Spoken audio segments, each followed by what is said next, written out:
Olha aí, de volta com o nosso Manhã da Gente de hoje.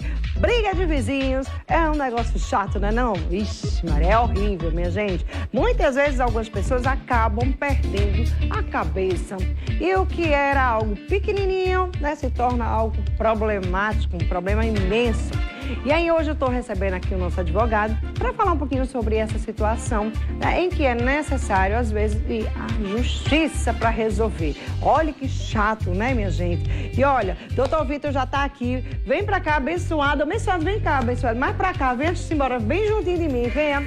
Olha só, gente, o Vitor está aqui. Ele é o nosso advogado de hoje. Bom dia, Vitor. Bom dia. Vai tirar todas as nossas dúvidas, tá certo? E eu quero saber o seguinte: quando as intrigas de condomínio podem chegar a brigas judiciais? Quando que essas briguinhas, elas podem chegar até uma briga judicial? Explica um pouquinho pra gente. Bom dia, Marília. Bom dia a todos que estão nos ouvindo pelo Sistema Arapuã.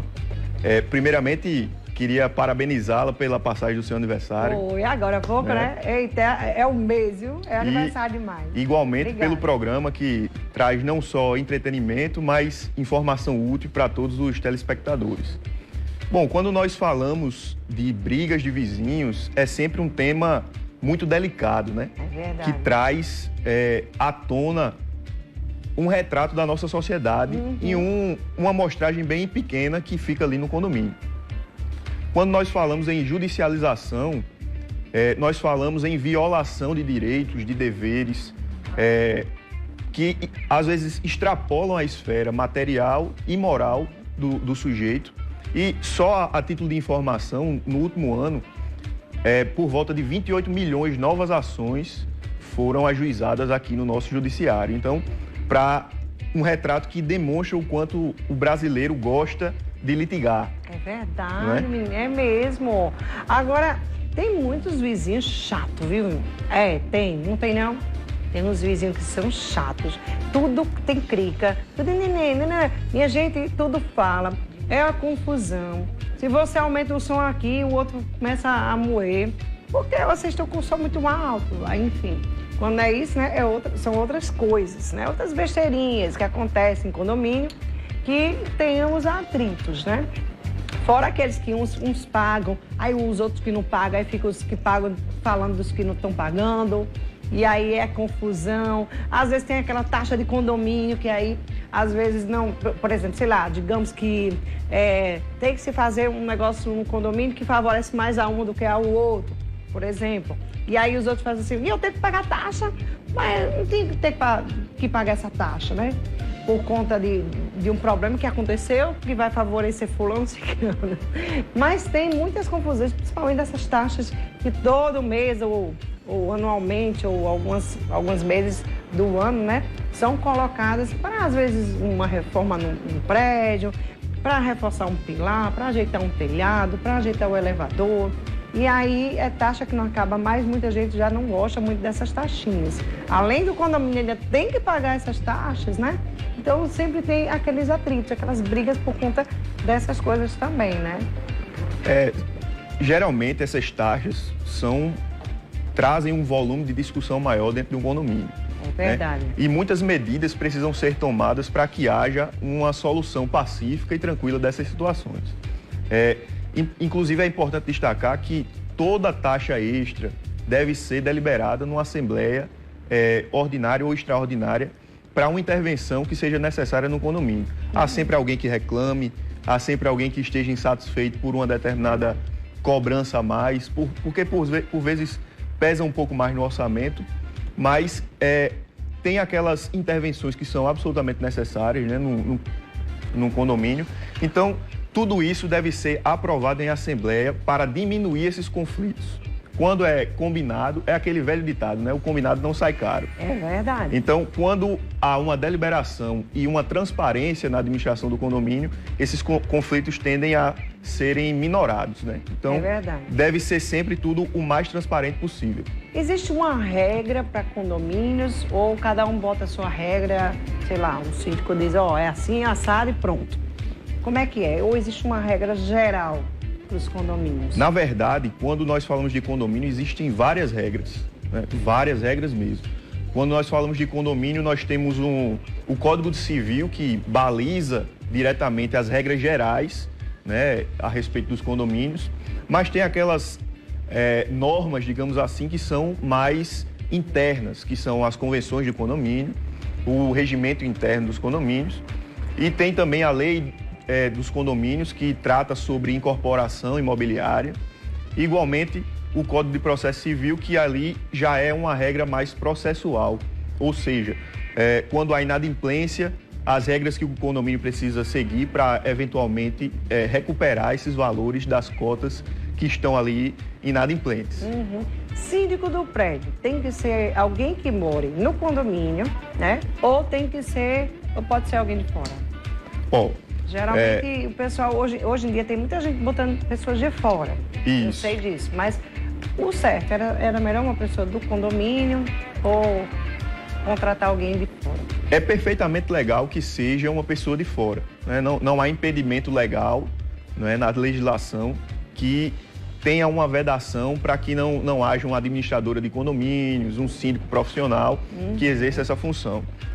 Geralmente, no dia a dia dos condomínios, nós temos visto que isso, como você bem falou, é uma demanda que tem crescido muito. Sim, né? sim. Muitos síndicos profissionais assumindo os condomínios, muitas vezes por impedimento mesmo dos próprios condôminos ou indisponibilidade em razão de suas atividades profissionais, a correria do dia a dia, e não tem uma possibilidade ali de se dedicar de fato para uma boa administração do condomínio e, por vezes, para evitar justamente aqueles conflitos. Porque quando você coloca um síndico que é proprietário de sua unidade autônoma, é uma confusão, é uma confusão sem tamanho, né? O pobre do síndico sofre. Gente. Sofre. Porque tudo é o síndico. É porque o síndico tá roubando. É porque o síndico não sei o quê. É porque o síndico é isso. Esse síndico é chato. Às vezes tem as regras, né? Então mete o pau no síndico. O síndico, coitado, é quem mais E sofre. por vezes essa pessoalização do síndico numa pessoa de proprietário tende a visão dos outros condôminos de impor a ele uma responsabilidade de que por vezes ele está puxando a sardinha, digamos assim, para o lado de uma pessoa ou outra, ou tomando partido numa determinada situação. E é importante destacar que o síndico, seja ele profissional ou proprietário de uma unidade, ele deve ser sempre buscando pacificar as situações e o interesse do bem comum, sempre livrando-se do interesse pessoal. Maravilha. Vamos lá, tem pergunta, não é isso? Vamos embora aqui. Bom dia, Marília. Como lidar com um vizinho que não falam com você e olham para você com raiva e só querem ser donos da razão? É difícil manter a paz, é verdade. Como fazer com esses vizinhos? Às vezes não falam com a pessoa. É horrível, né? Você tem um vizinho que você não tem boa vizinhança, né? Vizinhança. Gente, tem que ter boa vizinhança com o seu vizinho, né? Tem que ser gente boa. Às vezes até tentar relevar algumas besteirinhas, porque sempre vai ter umas discórdiazinhas, né? E aí, num caso desse, o que é que se faz? É um questionamento pertinente e muito comum que acontece no dia a dia dos condomínios, porque as pessoas tendem a gostar de uma relação mais amistosa entre as partes. É muito, digamos assim, constrangedor você chegar num elevador, pegar na companhia de uma outra pessoa, você dá um bom dia e a pessoa não lhe responder, né? Nossa, e a regra de urbanidade, de exato, é uma regra de etiqueta, né? De urbanidade. Então, por vezes há meios num regimento interno, que é aquela regra que rege as condutas dos condôminos dentro de uma unidade, dentro de um condomínio como um todo, estipular essas regras, né, de urbanidade. Mas a educação não tem como a gente estipular uma regra que obrigue uma determinada pessoa a nos dar um bom dia, infelizmente. Minha gente, eu acho que a educação é tudo, né? Pode ser quem for, pode ser que você não goste da pessoa, mas bom dia, né? Não custa nada você dar. Agora vamos lá, digamos que se não tiver um síndico nesse prédio, né? Quem resolve esses problemas? Seria o quê? Administradora? Quem poderia estar resolvendo? É importante dizer, primeiramente, que quando se tem um condomínio em que não há uma figura de um síndico estabelecida, há sempre inseguranças, inclusive do ponto de vista jurídico, certo, e da própria existência do condomínio. Porque quando você tem um ponto focal, que é o caso da pessoa do síndico, que consegue ali administrar bem as dívidas, os débitos que estão a se vencer, os vencidos, as cobranças que precisam ser feitas, né, o fluxo de caixa de um condomínio, você tem uma insegurança enorme. Você não tem um controle na prestação de serviço de pessoas terceirizadas que vão no condomínio.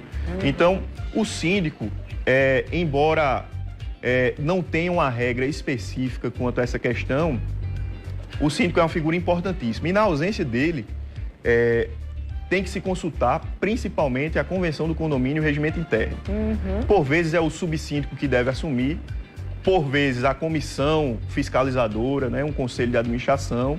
E na ausência disso tudo, há condomínios que preferem o rodízio de moradores, né, a estar ali assumindo as suas funções de síndico, mas vale salientar que isso traz uma insegurança enorme para o condomínio, podendo gerar danos gigantescos e às vezes irreparáveis. Ok. Olha só, você que está aí do outro lado, né, me assistindo agora, você tem uma boa vizinhança aí, né, com seus vizinhos? Como é que é, né? Você que mora em condomínios, como que é a boa convivência? Se tem ou não, não sei, né? Tem gente que tem gente que não tem. Como é que é a convivência com o seu vizinho? Conta pra gente aqui, que eu quero saber, né, de você, sua opinião. E tem uma pergunta já aqui, então vamos já soltar. Moro onde tem 4 apartamentos, não tem síndico, mas tem uma moradora que anda seminua nas áreas comuns. Só de toalhas, só de calcinha e sutiã. O que devemos fazer para a justiça, minha gente? É complicado, né? Ó, eu acho meio complicado. Já tem gente querendo morar lá, né? Aqui, quer ir morar lá, é? Rapaz, olha só, tá vendo aí, Jair? Tu escutou, né? Querendo morar nesse prédio aí, por causa da mulher. A mulher andando pelada, minha gente, meu Deus do céu. E aí, como é que faz no caso desse? É chato, né? Tipo assim, às vezes você é casado, né? E tal, tem seu esposo. Eu acho que tem que ter um respeito. Acho que, primeiramente, né? Tem que ter respeito com os vizinhos. Eu acho que isso aí... Como é que a pessoa anda de toalha, seminudo, sutiã, calcinha? É uma situação muito constrangedora, gente, né? É muito constrangedor. Eu ia dizer, minha filha, vai botar roupa, pelo amor de Deus. É complicado, né? É uma situação muito constrangedora. Inclusive, o que é que se pode fazer? No caso da telespectadora, é um prédio pequeno, com 4 unidades, onde poderia haver uma resolução mais tranquila das situações, né? Já que são 4 pessoas apenas. Certamente, pode ser que haja uma ausência de um regimento interno que tenha essas regras bem delimitadas, né? Que traga essas normas de condutas para evitar esse tipo de situação, principalmente porque, do ponto de vista de áreas comuns, há sempre digamos assim, uma retenção das ações que podem ser realizadas ali. O Tribunal de Justiça de São Paulo, inclusive, recentemente, aplicou uma regra de expulsão de um morador. Eu já ia perguntar, né? Um caso desse, a pessoa não pode expulsa a moradora. Uma regra de expulsão de um condômino por conduta antissocial. Né? Então, é uma situação que precisa ser bem avaliada por um bom advogado para que possa aí prestar esses esclarecimentos ao condomínio e, posteriormente, dentro de um arcabouço probatório, poder aí ajuizar uma ação, se for o caso. Eu acho que essa mulher deve ser solteira, né? Eu acho. Quer dizer, pode até ser que seja casada também, que tem umas mulheres casadas aí que são meio doidas. Mas eu creio que essa mulher deve ser solteira, para ela estar fazendo isso, gente. Ou ela está querendo chamar atenção. Cuidado aí, viu, vizinhas? Cuidado com o marido de vocês. No caso deles é complicado, viu? Eu dizia logo ao meu marido, você não vai nem pra porta. Vai nem pra porta, senão você apanha. Vamos lá, tem mais uma pergunta aqui, o pessoal tá mandando bastante. No caso do inquilino tratar o outro com preconceito racial, qual a medida tomada pelo síndico? Gente, pelo amor de Deus, essa questão de racismo e tudo mais é crime, né? Então... Sim.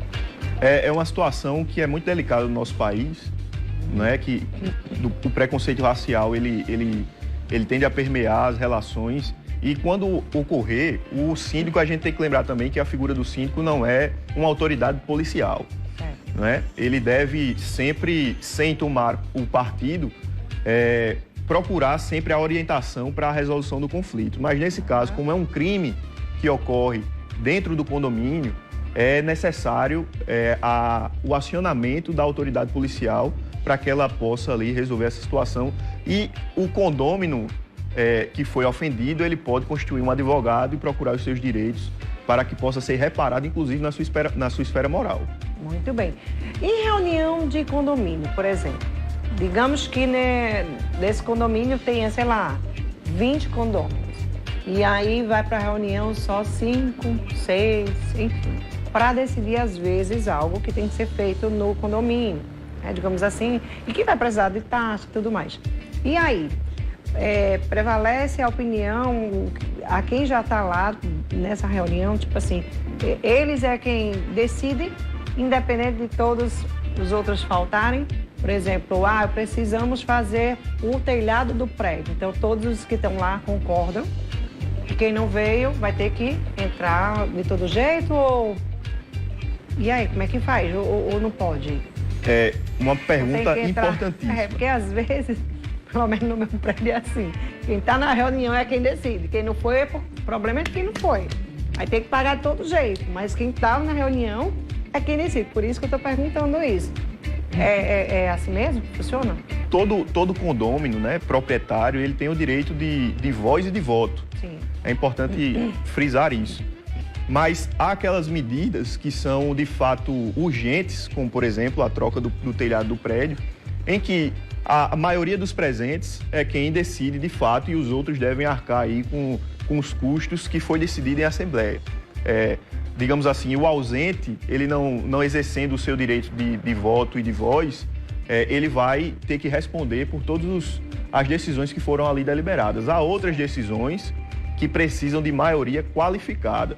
2/3 dos condôminos precisam votar, que é, por exemplo, quando você vai mudar a destinação de uma determinada unidade ou do próprio condomínio, torná-lo misto, ou seja, empresarial e residencial, né? Mas quando são medidas urgentes, que precisam de intervenção para a conservação do patrimônio comum, a maioria que está presente já é suficiente para estabelecer, inclusive essas taxas extras.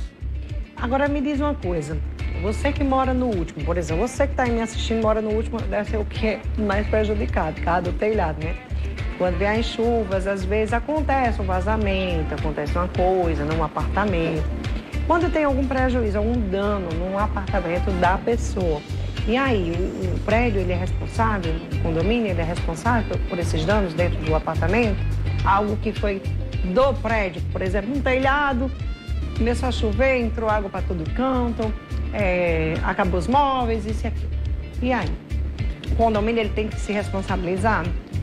Nesse caso é importante ver o prazo que foi entregue, né, o imóvel, o condomínio, para ver se há uma responsabilidade de alguma questão relativa à própria construção do edifício.